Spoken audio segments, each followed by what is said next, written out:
Hey guys, while recording this video, I realized that the video was really long and I had to divide it into two. So this video will be published twice, right? So there's gonna be part one and part two. So please stay tuned for the next one coming soon. Hi guys, my name is Daniel, and today I'll be talking about consciousness. That's right. Um, in the last video, I spoke about spirit, and I said spirit is energy that has consciousness, right? So I want to shed more light on this concept: spirit being energy with consciousness, right? If that sounds interesting to you, please like, subscribe, and if you have anything to say, just leave it in the comments below. So, consciousness, spirit, what are these things? These things are heavily debated around the world, right? And in different arguments, in different circles, people talk about it, and sometimes they end up going around in circles because there isn't any clear understanding about it, right? In fact, I think a lot of misconceptions and a lot of arguments come from the fact that people don't really understand what these things are. I mean, if they did, they won't have some arguments, right? So I just want to clear it up. So, spirit is energy that has consciousness, right? The reason why it's a difficult concept for humans to understand is that we are very myopic and are very self-centered. We only see things through the perspective of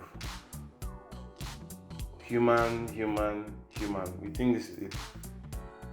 If we can let go of our own self-centeredness, it will be easy for us to understand this concept. Spirit is energy with consciousness. Now, let's look at something like the sun and the stars, right? They are living beings, but a lot of us don't understand that they are actually alive. Scientists know that the sun moves around, so it has motion. Stars, the sun, they get born and they can die. They have their own way of breathing in and out. I don't want to go into the details of how they do it, but they inhale and they exhale in their own way, right? They have purpose. They do things every day. They give out energy. Everything on earth will cease to be if the sun just died one day, right? So the sun is a living thing, but we don't consider the sun to be a living thing because we believe that if it's not human, it's not alive, or if it does not experience life in a way that we can understand, in a way that we can relate to, it's not alive. There's a scientific definition for life, or I would say a group of characteristics that make us consider something to be alive, right? There's this whole Mr. Ninja D thing that had these adjustments here and there, those things. They are Mr. Ninja D, for example, is based on our understanding of what life is, because every human has Mr. Ninja D. If you know what Mr. Ninja D is, if you don't know, leave it in the comments. If you did biology or integrated science or one of these science courses, you may have come across it. So because something does not experience life the same way we understand it, we consider it dead,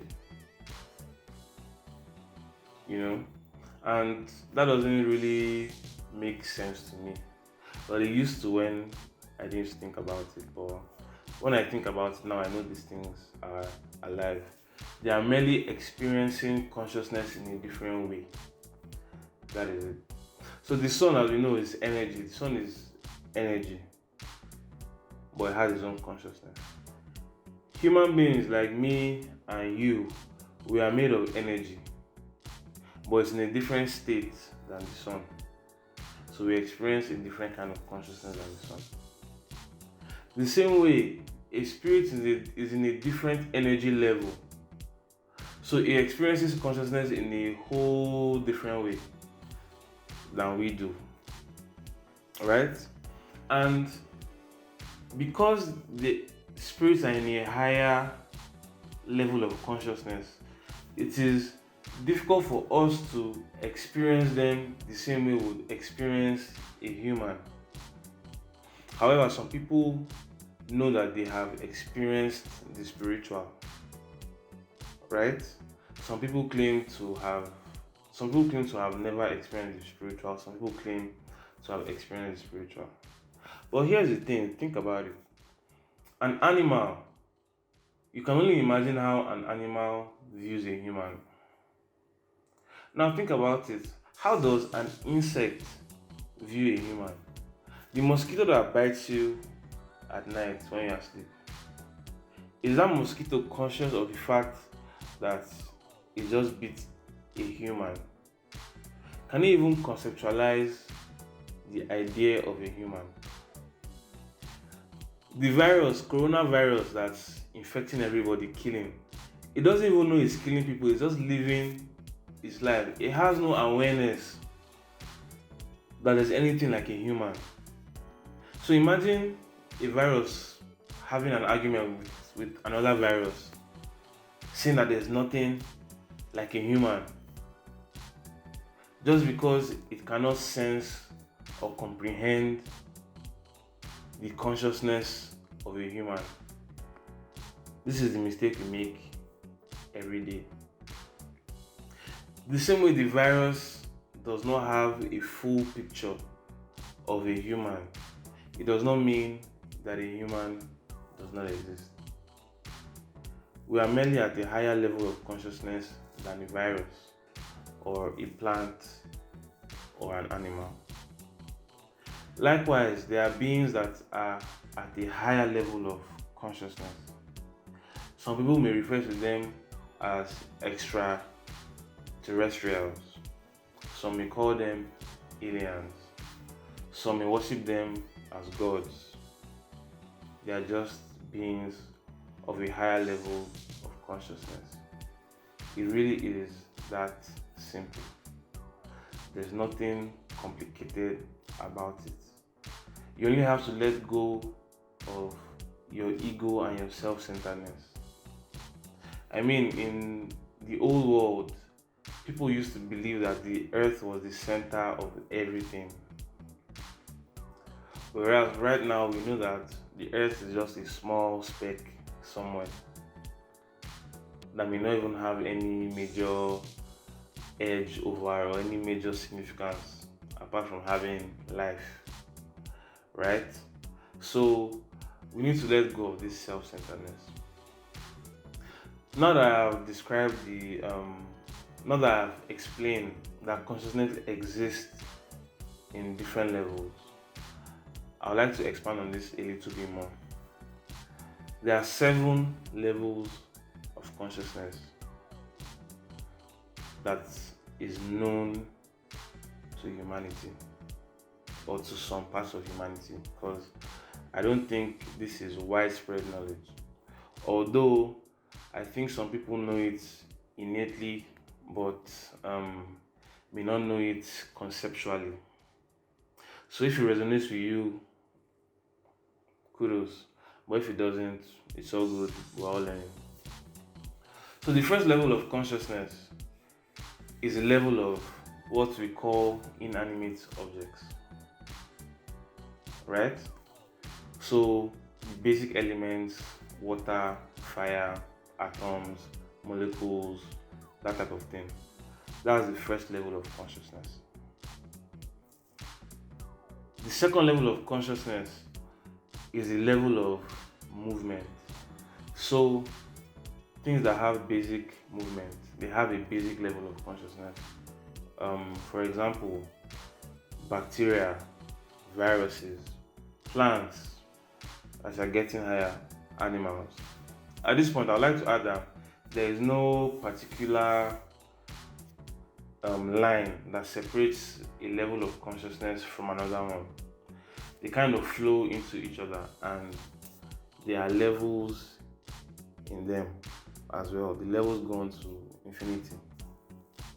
So there's no hard level. It's just I'm just classifying it into levels so it will make more sense, right? So from the smallest bacteria, viruses, that kind of thing, all the way to animals, right? That is the second level of consciousness, right? I'll say at this point that on the higher level of the second level of consciousness, that is where we find pets, right? So we are teaching pets to evolve. At this point, someone might say, pets evolve into what? You see, the thing is this. I said in the previous video, we are all connected and we are all one, right? And the evolution of consciousness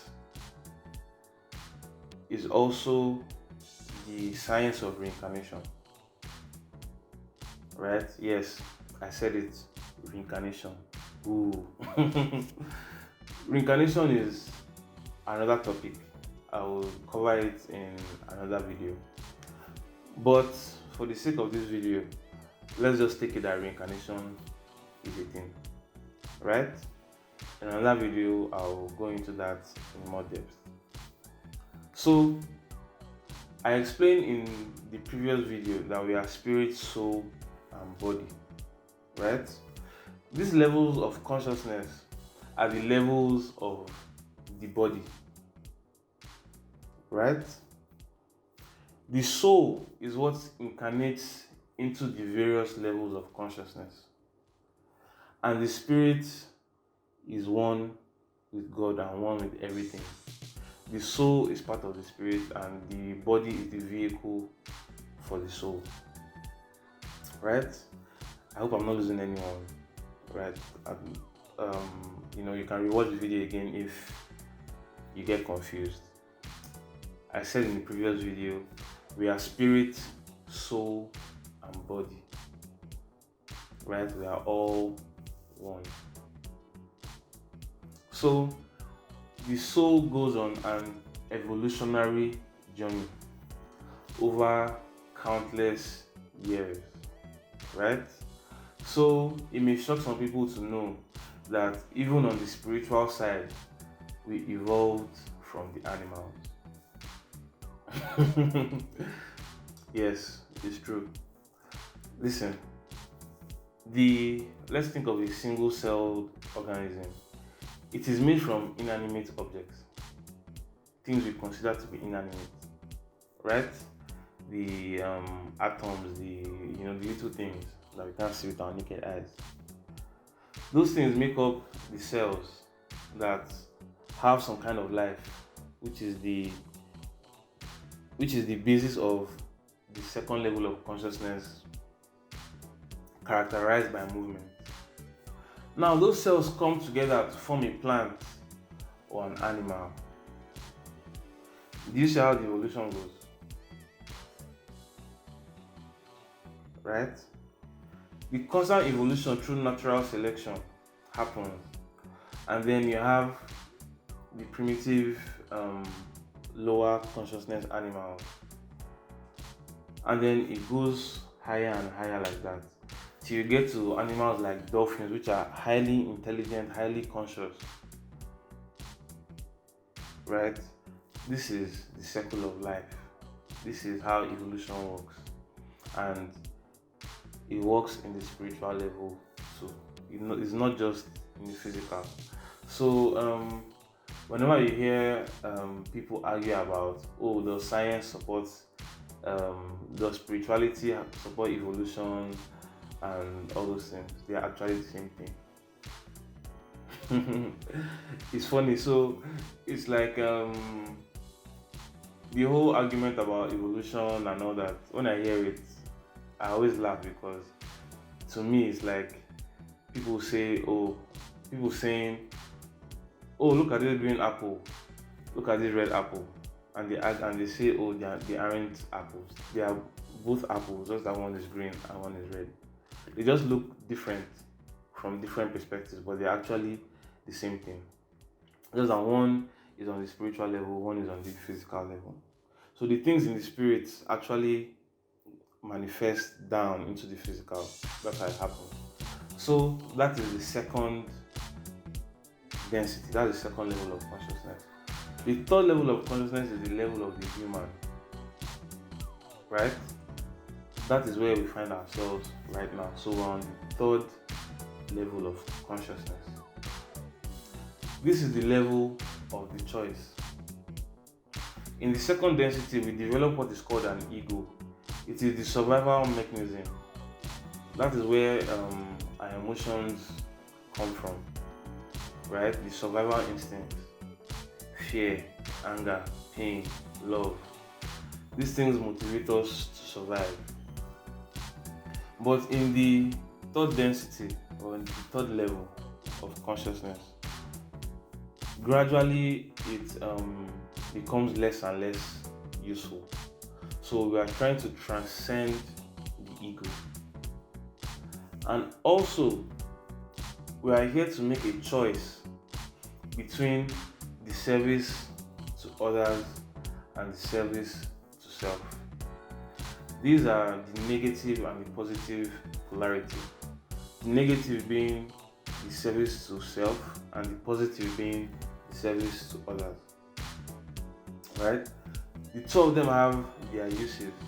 One is negative, one is positive. Right? Now, we are here to make that choice. I will talk about the polarities in a different video because it's quite a big topic and it deserves its own video. At this point, if you are enjoying the content, please give me a like and subscribe. So we're here to choose between negative polarity and positive polarity. That is one of the reasons why we're here. And you may ask, how do we choose? Because not a lot of people have heard about this. The thing is that we're choosing every day. Just by living life, you either choose the negative or the positive polarity. It's supposed to happen automatically. Right? I'll go into more details about it in another video.